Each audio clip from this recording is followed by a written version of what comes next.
राखिने न भैया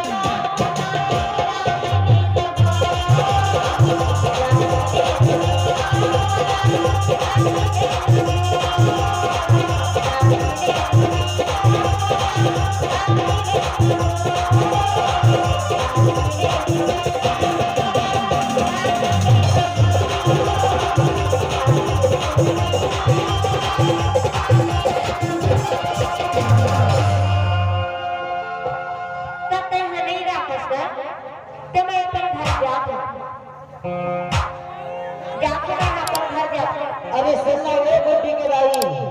नहीं सुना अरे सुनना सुनना नहीं सुना अरे मान जा अरे छोट बात में ये तो के दारू के सुर में ज्यादा बच्ची हो जाते नहीं ले जाता अरे ईमान से आज के बाद दारू वारू नहीं पियो चल तो घर में हुआ अरे थोड़ी थोड़ी बात में छोट बात में तो एकदम मैके के भगन राक्षस माया वाली अरे तब अपन मारे हंसता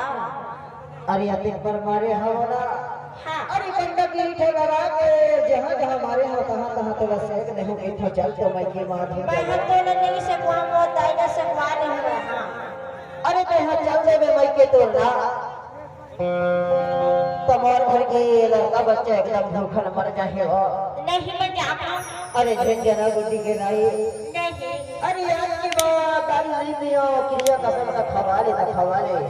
दारू नहीं पिया हां नहीं पियो पक्का ईमान से पक्का नहीं पियो तो काफी में अरे कभी अंग्रेजी दारू पी रहे हो पर ये महुआ वाला शराब ला हाथ